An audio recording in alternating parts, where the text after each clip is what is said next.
আজকের আমি chilli soybean বানাচ্ছি। তার জন্য বেশ কিছুটা সয়াবিন নিয়ে আর আমি গরম জলের মধ্যে রেখে দিয়েছিলাম, 2-5 মিনিট ভিজিয়ে রেখেছিলাম। নিয়ে ভালো করে জল চিপে আমি একটা বাটির মধ্যে রেখে দিয়েছি। বেশ কিছুটা পরিমাণ মতো বেসন নিয়েছি, 2 থেকে 3 চামচ কর্নফ্লাওয়ার নিয়েছি, 1/2 চামচ হলুদ গুঁড়ো, 1/2 চামচ লঙ্কার গুঁড়ো আর 1/2 চামচ জিরের গুঁড়ো আর পরিমাণ মতো লবণ দিয়ে দিয়েছি। আমি দিয়ে শুকনো উপকরণগুলো একসঙ্গে ভালো করে মাখিয়ে নিচ্ছি। নিয়ে এখন জল দিয়ে ভালো করে একটা ব্যাটার তৈরি করব। এই যে কড়া বসিয়ে আর কড়াইয়ের মধ্যে বেশ কিছুটা তেল দিয়ে দিয়েছি। তেলটা গরম হয়ে এসছে প্রায়। তেলটা আমি এইভাবে গুলেছি যাতে সয়াবিনের গায়ে বেসনটা লেগে থাকে, সেরকমভাবে বেসনের ব্যাটারটা রেডি করে নিয়েছি। সয়াবিন আমি এখন দিয়ে দিচ্ছি, দিয়ে আমি ভালো করে একটু মাখিয়ে নিচ্ছি। একটা একটা করে আমি এখন তেলের মধ্যে দিয়ে দেবো, খুব সুন্দরভাবে ভেজে নেব। ভালোভাবে গরম হয়ে গেছে, এখন আমি একটা একটা করে সয়াবিন আমি দিয়ে দিচ্ছি। এইভাবে সয়াবিনগুলো আমি সব দিয়ে দিয়েছি তেলের মধ্যে, গ্যাসের আঁচটা জোরে রেখেছি, ভালো করে লাল করে ভেজে নেব। কত সুন্দরভাবে ভাজা হয়েছে দেখো, কেউ কারোর গায়ে লাগেনি, এত সুন্দরভাবে ভাজাটা হচ্ছে, দারুণভাবে ভাজাটা হচ্ছে আর কত বড় বড় হয়ে গেছে। দেখো কত সুন্দরভাবে ভাজা হচ্ছে।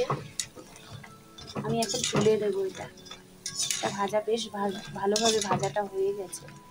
এবার যতগুলো পেরেছি ভেজে তুলে নিয়েছি, বাদ বাকি একই রকমভাবে আমি সব ভেজে নেব।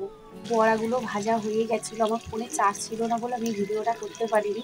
তারপরে ওই তেলের মধ্যে কিছু তেল কমিয়ে আমি ক্যাপসিকাম, একটা বড় সাইজের ক্যাপসিকাম ভালো করে ধুয়ে কেটে রেখেছিলাম, সেটা দিয়ে দিয়েছিলাম।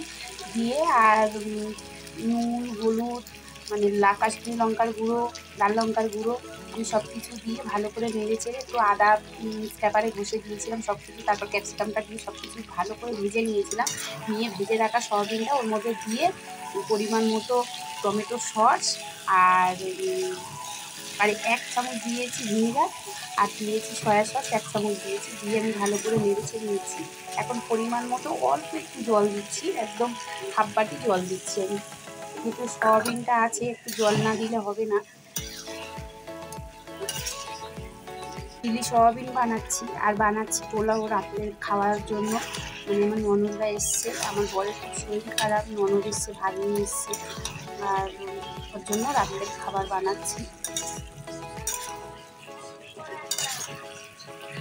দেখো চিলি সয়াবিন আমার পুরোপুরিভাবে রেডি হয়ে গেছে। আমি আরেকটু জল দিয়েছিলাম যাতে একটু গ্রেভিটা ভালোভাবে হয়, এইরকমভাবে গ্রেভি রেখেছি। এখন আমি নামিয়ে নেব। সয়াবিনটা নামিয়ে নিয়েছি, দেখতে কিন্তু দারুণ হয়েছে আর খেতেও খুব দারুণ টেস্ট হয়েছে। চিলি সয়াবিনটা যখন ভেজেছিলাম তখন মনে হয়েছিল না যে এটা সয়াবিন ভাজা খাচ্ছি, এত দারুণ টেস্ট হয়েছে।